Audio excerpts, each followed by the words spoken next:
नमस्कार। नायरा एनर्जी में TT unloading प्रक्रिया के इस सत्र में आपका स्वागत है।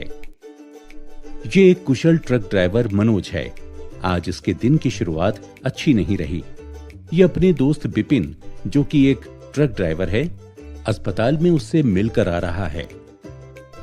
नया ड्राइवर गौरव इसका आरओ में इंतजार कर रहा है। हेलो मनोज, मैं गौरव हूँ। मैं यहाँ पर तुमसे टीटी अनलोडिंग प्रक्रिया सीखने और समझने आया हूँ। हाय गौरव, माफ करना, मुझे आने में देरी हो गई है। मुझे अपने दोस्त को देखने अस्पताल जाना पड़ा।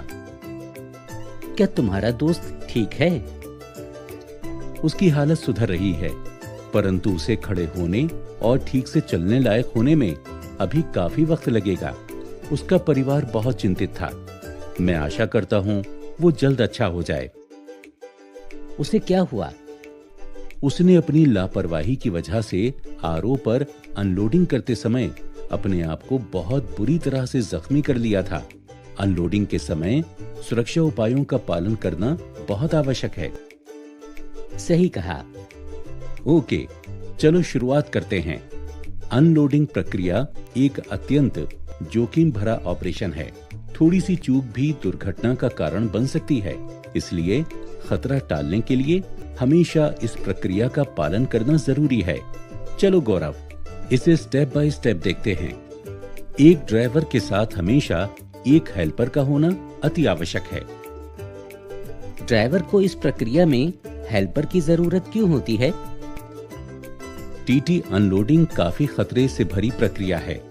आपको लगातार ध्यान रखकर सतर्क रहना पड़ता है। आमतौर पर टीटी को रिवर्स में चलाना टालना चाहिए, परंतु अगर चलाना पड़े तो इसे हेल्पर या आरओ कर्मचारी की सहायता से करना चाहिए। इसलिए सावधानी से प्रक्रिया पूर्ण करने और अतिरिक्त मदद के लिए हेल्पर का होना आवश्यक है। ओके।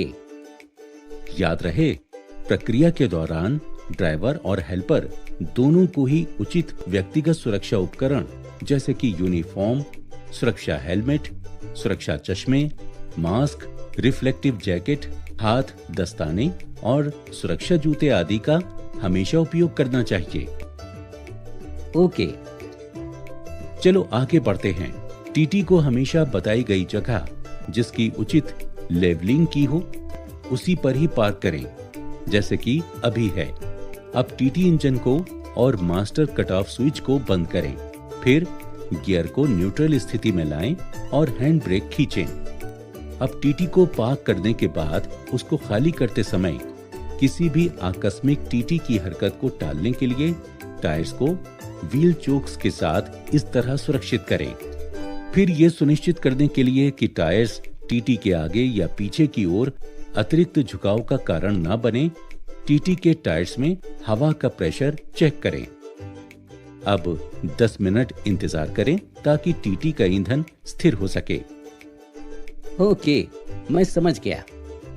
अब आसपास के क्षेत्र को प्रतिबंधित करें और टीटी के पास सावधानी बरतने संबंधित साइन बोर्ड लगाएं, जैसे कि खतरा, टीटी को खाली किया जा रहा है और धूम्रपान निषेध। अब टीटी बे से 9 किलो अग्निशामक निकालें और उसे वाल्व मैनिफोल्ड के पास रखें। फिर टीटी और जमीन के अंदर के स्टोरेज टैंक के मध्य अर्थिंग वायर कनेक्ट करें। स्टैटिक बिजली के कारण होने वाले किसी भी स्पार्क से बचने के लिए ये करना आवश्यक है। क्या अब हम टीटी अनलोडिंग शुरू कर सकते हैं? नहीं, रुको। ऑपरेशन शुरू करने से पहले डिप नापने के लिए ड्राइवर को आरओ सुपरवाइजर के साथ चढ़कर टीटी के ऊपर जाना होता है। टीटी पर चढ़ते समय जब आप अपने दोनों हाथों से सीढ़ी की रेल पकड़ रहे होते हैं, आपको 3 पॉइंट संपर्क सुनिश्चित करना होता है और चढ़ते या उतरते हुए एक समय पर एक ही पैर का उपयोग करना होगा। रिसाव को फैलने से बचाने के लिए हमेशा वॉल्व बॉक्स के नीचे एक ड्रिप ट्रे रखें। डिस्चार्ज हॉस को कंपन के कारण खुलने और लहराने से रोकने के लिए रस्सी से सुरक्षित करें या इसे रोकने के लिए एक धातु के स्टैंड का उपयोग करें। इस कारण रिसाव हो सकता है ना? हाँ, सही कहा। शाबाश, तुम तो बड़ी तेजी से सीख रहे हो। रिसाव को रोकने और डिस्चार्ज हॉज से हेल्पर को कोई चोट न लगे, इन दोनों के लिए ये आवश्यक है। और ध्यान रखें, आप केवल इलेक्ट्रिक कंटिन्यूटी और उचित श्रेय वाली फिटिंग्स की वायर ब्रेडेड हॉज पाइप का ही उपयोग करें। टीटी खाली करते समय कभी भी पीवीसी हॉज पाइप का उपयोग न करें। ये देखें कि आप तेजी से जमीन के अंदर के स्टोरेज टैंक के डिप कैप को खुला ना रखें। क्यों? क्या उससे मदद नहीं होगी? नहीं, इसके कारण जमीन के लेवल पर वाष्प एकत्रित हो सकती है, जो कि आग और स्वास्थ्य के लिए संभावित खतरा हो सकती है। ओके, मैं इसके लिए अतिरिक्त ध्यान रखूंगा। इस बाल्टी का यहाँ क्या उपयोग है? बाल्टी का उपयोग सैंपल या उत्पाद के ट्रांसफर के लिए किया जाता है, परंतु आप हमेशा मेटल या एल्यूमिनियम की बाल्टी का ही प्रयोग करें, क्योंकि किसी चिंगारी को उत्पन्न होने से रोकने के लिए केवल ऐसी बाल्टियों को ही टीटी के साथ बॉन्डिंग वायर द्वारा बॉन्ड किया जा सकता है। ये मुझे मेरे दोस्त बिपिन के हाल ही में हुई दुर्घटना की याद दिलाता है। क्योंकि उसने बाल्टी को उचित जगह पर नहीं रखा था, उस कारण पाइप के एक जॉइंट से रिसाव शुरू होकर ड्रिप ट्रे पर गिरने लगा। बॉन्डिंग वायर ठीक से न लगे होने के कारण एक चिंगारी उत्पन्न हुई, जो मैनीफोल्ड वॉल्व के पास आग लगने का कारण बनी। बिपिन को शुरू में इस बात का एहसास नहीं हुआ और आग धीरे धीरे बढ़ गई।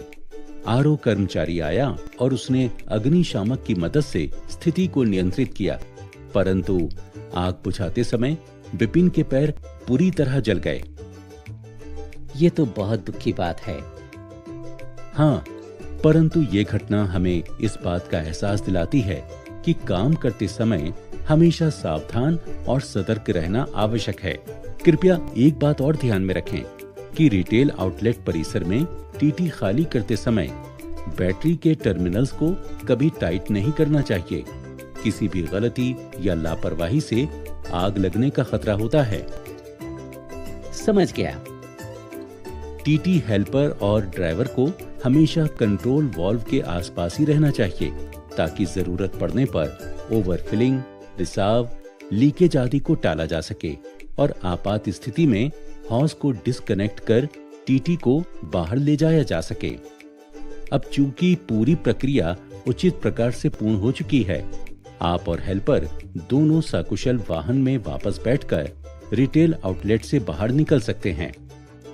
मैं आशा करता हूं अब तुम्हें आरओ में टीटी अनलोडिंग के सारे स्टेप्स समझ में आ गए होंगे। हाँ, धन्यवाद। मैं अब अनलोडिंग प्रक्रिया का संचालन करने के लिए पूरी तरह से तैयार हूँ। तुमने जिस प्रकार समझाया है, मैं उसी प्रकार से प्रक्रिया का पालन करूंगा।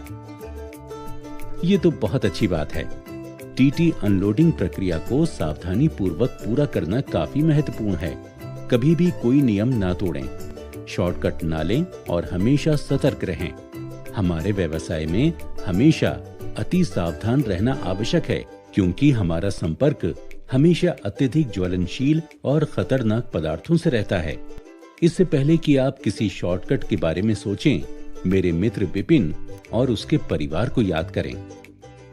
सुरक्षित सोचें, सुरक्षित कार्य करें, सुरक्षित रहें।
धन्यवाद।